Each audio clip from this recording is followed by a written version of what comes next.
வணக்கம். வரம் டிவி நேயர்களுக்கு அவினாசி ஜோதிலிங்கத்தின் அன்பான வணக்கம். இந்த சேனல்ல வர்ற அத்துணை ஜோதிடம் சார்ந்த விஷயங்களும் பிரமாதமான விஷயங்களாக கொடுத்துட்டு இருக்காங்க.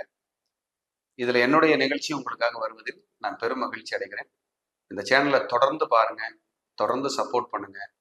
வரம் டிவி என்பது உண்மையிலேயே ஒரு வரம். இன்னைக்கு பார்க்க இருக்கிற தலைப்பு குரு சனி சேர்க்கை அல்லது 2 கிரகங்களும் சமசப்தமமா பார்வை, இதோட பலன்கள் என்ன, பரிகாரங்கள் என்ன அப்படிங்கிறத பார்ப்போம். பொதுவா ஒரு ஜாதகத்துல குரு சனிங்கிறது ஒரு அற்புதமான கிரகம் அப்படிங்கிறத நான் சொல்லுவேன். ஏன்னா இவர்கள் எல்லாம் உழைப்பால் உயர்ந்தவர்கள், உழைப்பிற்கு பேர் போனவர்கள். எந்த துறையில் இருக்காங்களோ அந்த துறையில தன்னுடைய கடுமையான உழைப்பை போட்டு முன்னேறி வந்தவங்க அப்படின்னா மிக இல்லை. அப்படிப்பட்ட ஒரு அற்புதமான ஒரு அமைப்பு தான் குரு சனி. இந்த குருவும் சனியும் ஒன்றாக சேர்ந்திருந்தாலோ அல்லது பார்த்துக்கிட்டாலோ, எப்பவெல்லாம் பார்த்துக்கும் எப்பவெல்லாம் சேர்ந்திருக்கும் அப்படின்னா 1940 இருந்து ஒரு உதாரணத்துக்கு எடுத்துக்குவோம். ஒவ்வொரு 20 வருடத்துக்கு ஒரு முறை குரு சனி சேரும். 40களில் பிறந்திருந்தா 60களில் தனுசுல குரு சனி இருக்கும். 80களில் பிறந்தா குரு சனி கன்னியில் இருக்கும். 2000 பிறந்தவங்களுக்கு குரு சனி சேர்ந்திருக்கும். 2020 பிறந்தவங்களுக்கு குரு சனி சேர்ந்திருக்கும். ஒவ்வொரு 10 வருடத்துக்கு ஒரு முறை குரு சனி நேரா பார்த்துக்கும். 1970, ஒரு 71, 69, 71 இப்படி ஒரு வருஷம் முன்பின் இருக்கலாம். 10 வருடம், ஒவ்வொரு 10 வருடத்துக்கு ஒரு தடவை நேரடியாக பார்த்துக்கும். ஒவ்வொரு 20 வருடத்துக்கு ஒரு தடவை குரு சனி நேரடியாக சேர்ந்துக்கும். அப்ப குரு சனிக்கு பவர் இருக்கா சார்னா ஆமா. ஏன்னா காலச்சக்கரத்துக்கு 9ஆம் அதிபதி குரு, 10ஆம் அதிபதி சனி. இது ஒரு தர்ம கர்மாதிபதி யோகம்.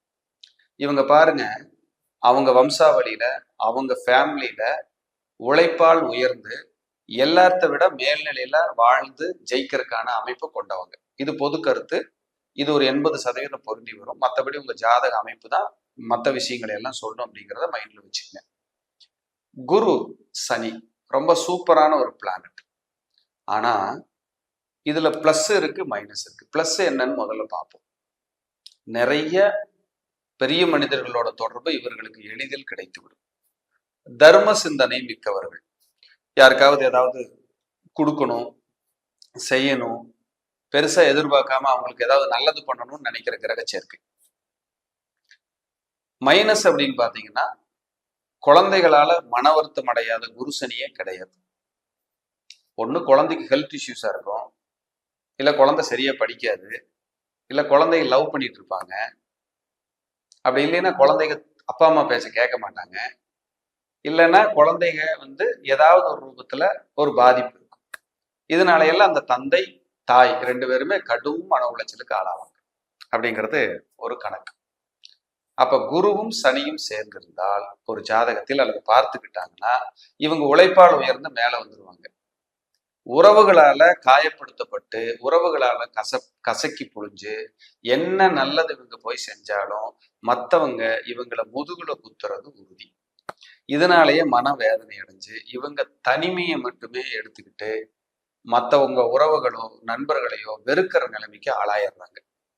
அப்ப இவங்க தனிமையா ஃபீல் பண்ணி தனிமையா வாழ ஆரம்பிச்சிடுறாங்க. யாரை நம்புறதுன்னு தெரியலங்க, யாருகிட்ட போய் நாம நிக்கிறதுன்னு புரியலைங்க, அந்த மாதிரி மன உளைச்சல் எனக்கு நிறைய இருக்குங்கிற மாதிரியான அமைப்பை இந்த குரு சனி சேர்க்கை கொடுத்து விடுகிறது.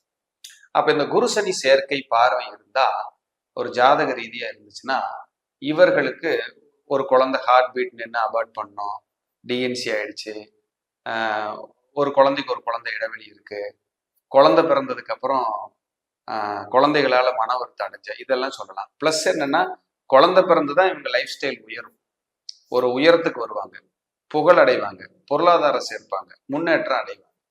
அப்படின்னா மாற்று கருத்துக்கு இடமே இல்லை. குரு சனியை பிரம்மகத்தின்னு சொல்றோம். அப்படின்னா என்ன அர்த்தம்? சேர்ந்தாலும் பார்த்துக்கிட்டாலும், குரு சனி நட்சத்திரத்துல நின்னாலும் சனி குரு நட்சத்திரத்துல நின்னாலும் இதெல்லாம் பொருந்தி வரும். இந்த குரு சனினால பிரம்மகத்தி வர்றதுனால என்னாங்கன்னா, நம்ம ஒரு 30 நாள் தூங்கலைன்னா மைண்ட் எப்படி இருக்கும்? அந்த மாதிரி குழப்பமா இருப்பீங்க. மற்றவங்களுக்கு யோசனை சொல்லும் போது வழிகாட்டும் போது சூப்பரா காட்டிடுவீங்க. உங்களுக்குன்னு ஒரு வழிகாட்டு, நீங்க ஏதாவது உங்களுக்குன்னு ஒரு முடிவு எடுக்கும் போது உங்களால எடுக்கவே முடியாது. கடுமையான மனக்கசப்பு, மனச்சஞ்சலங்கள் ஆளாயிறீங்க. சில நேரங்கள்ல இந்த குரு சனிக்கு சேர்க்க இருக்கிறவங்களுக்கு ரொம்ப தந்தையை ரொம்ப பிடிக்கும். அப்பாவுக்கு ரொம்ப லைக் பண்ணுவாங்க இவங்கெல்லாம். உள்ளூர கசப்பு இருந்தாலும் எங்க அப்பா தான் எனக்கு ரோல் மாடல், எங்க அப்பா தான் எனக்கு ஹீரோ, எங்க அப்பா தான் எனக்கு எல்லாமே அப்படின்னு சொல்லாத குருசனியே கிடையாது. அப்ப பாருங்க, தந்தையும் உழைப்பால் உயர்ந்தவர் குருசனி இருந்தா.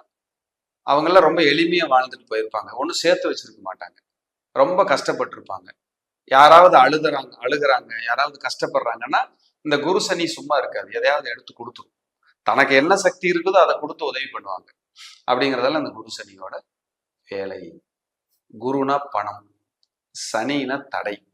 இந்த ரெண்டு சேர்க்குது பார்க்குதுன்னா இவங்களால பணத்தை சேமிக்க முடியாது. பணத்தை சேமிக்கிற சக்தி இவங்க கையில இல்லை.